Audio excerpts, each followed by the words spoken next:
to Tracey Brown Live. Go to Tracey Brown Live. Gals and guys, go to Tracey Brown Live. Go to Tracey Brown Live. Go to Tracey Brown Live. Gals and guys, go to Tracey Brown Live. Go to Tracey Brown Live. Go to Tracey Brown Live. Gals and guys, go to Tracey Brown Live. Go to Tracey Brown Live. Go to Tracey Brown Live. Well, why have I not seen my IGers in a while? You have not been getting your morning report.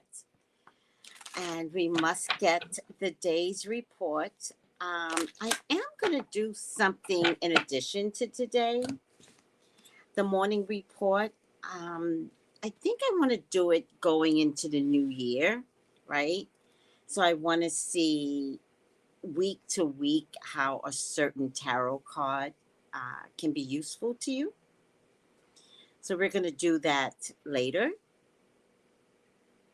Hi, Magic Mermaid. We're definitely going to do it later. But for right now, let's stay with our Dashiki's and Bonnets moment. I'm going to put something way back here for some reason. Something over here between this and this. I'm going to choose this. Chop wood. Chop wood. Chop, chop wood. Dashiki's and Bonnets. The message for today is chop wood. Oh, something out there. Number 42, which reduces to the number 6. 42. Chop wood.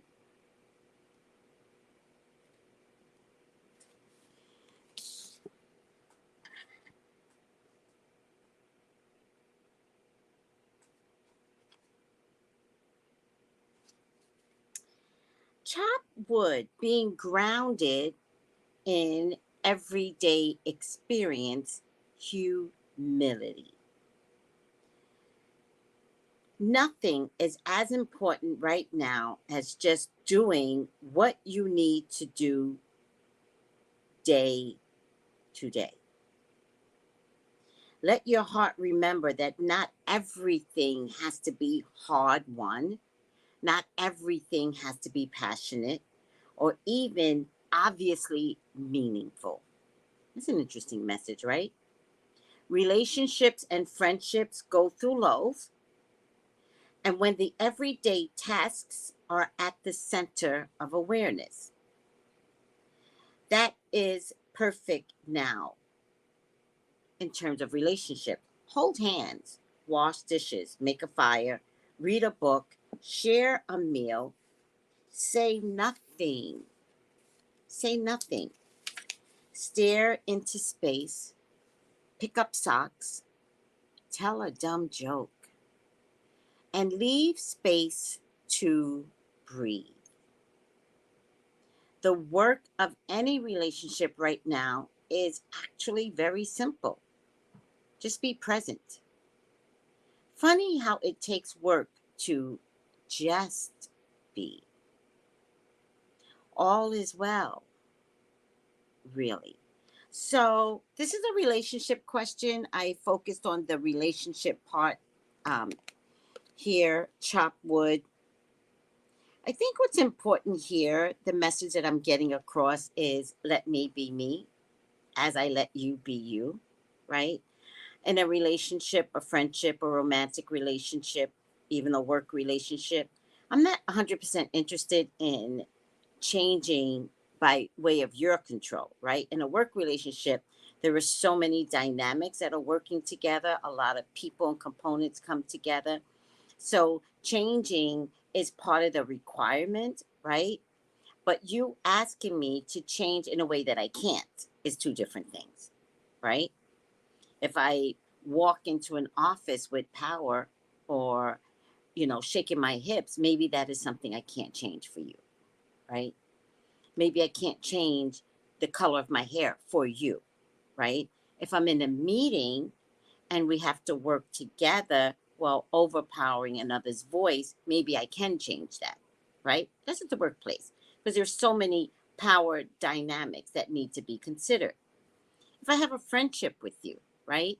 I don't want to spend my whole friendship defending something that I say, right? And I get this a lot. I get this a lot as a leader of a spiritual group, right? You guys don't, if you're not in a spiritual group, you don't understand it. But a lot of what I have to say gets discounted, right? In my own spiritual group. And then I spend a lot of time um, making more emphatic statements about what I mean. But I think sometimes I get misinterpreted when I'm staying focused on spirituality. The other person might be more focused on the human aspect of what we're discussing. And I have to know the difference, which means I'm always adjusting what it is that I need to do to, one, always be heard spiritually. And that's my main focus. And sometimes I have to take the reins and insist that I be heard spiritually, right? Because that's the one focus I'm always trying to get everyone to stay on. If we go back to how we feel, this is how I feel, then we're talking about um, maybe selfish motives to get your word across, right?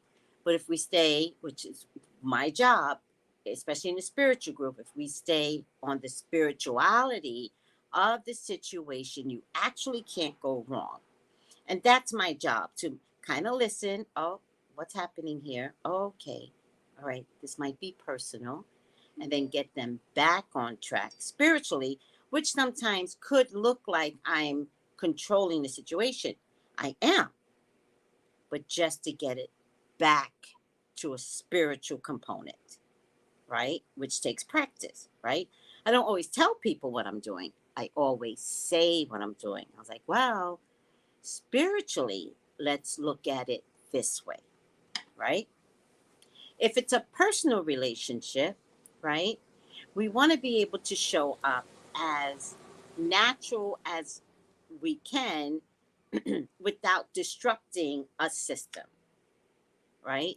So if you go into a particular system, let's say it's African and American comes in, well, there's going to be some personality clashes because you just may not understand the difference in cultures. Again, a little bit of a dance, but you don't want that dance to take away why you have been invited into a particular culture, right? There has to be some part of you that has to be loved as much as you want me to love the new system and the new culture, right? So let's take all of that aside and let's just talk about simple relationships, right? I know I'm the type of person, I love to be in a relationship where I don't have to talk all the time. I don't have to make things up to make you feel comfortable. There used to be a time when I would just read the newspaper with my partner, especially on Sundays. I don't want to talk, right? You talk all week. You got to talk to your coworkers all week. On Sunday, I want to be able to wrap my legs around you, read the paper, and know that I'm okay in that quiet space. A lot of women don't always understand a quiet space, right? Because I get this a lot where women are like, "Are you okay?" And they're like, "Yeah," because they understand the quiet tone of their tempo, whereas women need to feel and hear and laugh and joke, and it's like it's way too much, right?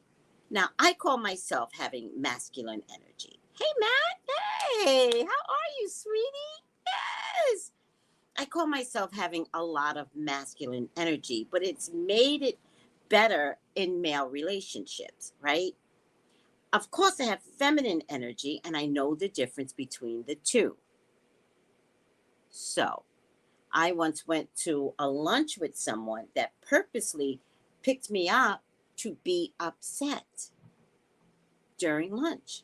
And I was like, why am I here? Because I could be quiet all by myself. right? You don't pick me up to then ignore me during lunch. And I brought it up. And it kind of ruined the friendship. I don't understand why I can't just sit here and enjoy my lunch, because that's not what dating's about, you dibbling dumbwit, right? But because I understand the difference between the two. But no, I'm not getting dressed up, looking pretty, putting on a short skirt, putting on heels to go to a restaurant while you figure out your problems with your taxes. Stay home and be miserable in that space. But don't have me share because you wanted to get out the house to take care of your misery, but you're not taking care of me and the love and companionship that I need. Right? So I say that to say, in a relationship question, there are just times when it's okay to do nothing. Nothing is as important right now as just doing what you need to do day to day. Let your heart remember that not everything has to be hard won or passionate or obviously meaningful. Relationship and friendships go through lulls, and everyday tasks are at the center of this awareness. This is perfect now. Hold hands, right?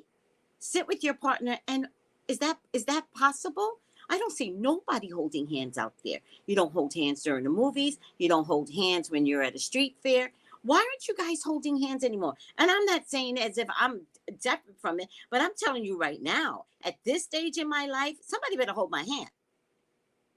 You like me? You better show me publicly. I can stay home, right? Because I don't see anybody holding hands. Where's the love? I had to go all the way to Italy to see people older than me, gray hair, kind of wrinkled up people, just loving on each other, holding hands, putting a shawl over each other and holding a shoulder. Where did all of that go? What happened? Bring it back. Bring it back. All right? Hold hands, wash dishes, make a fire and sit there. Come on, winter folks, you guys got fire issues. Put the fire in the chimney and just sit there and let the fire talk to you. That's so beautiful, by the way. Read a book together. Here's the one I love. Share a meal. Africans do it all the time. They put out one plate and they all share a meal. Why don't you guys try that? I don't have a relationship. But you know, I'm thinking if the next time I go out on a date, I might say one plate. And let's eat out the plate. I might say that. I think that's kind of cute, don't you? All right. Say nothing. Say nothing. Stare into space with your partner. What you thinking about? Everything and nothing.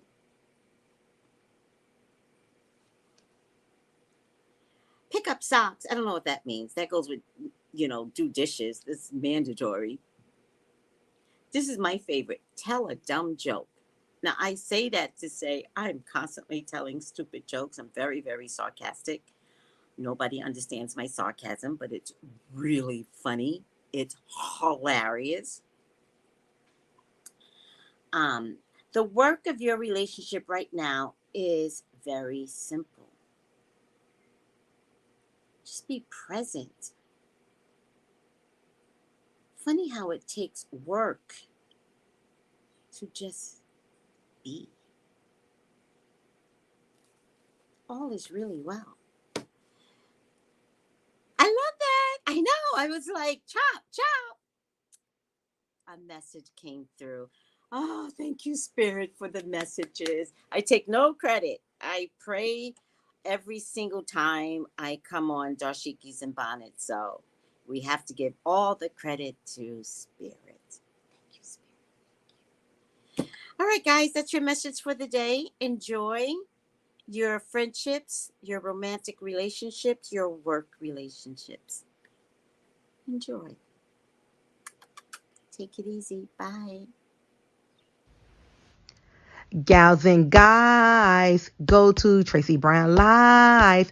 Go to Tracey Brown Live. Go to Tracey Brown Live. Gals and guys, go to Tracey Brown Live. Go to Tracey Brown Live. Go to Tracey Brown Live.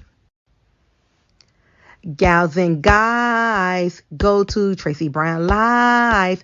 Go to Tracey Brown Live. Go to Tracey Brown Live.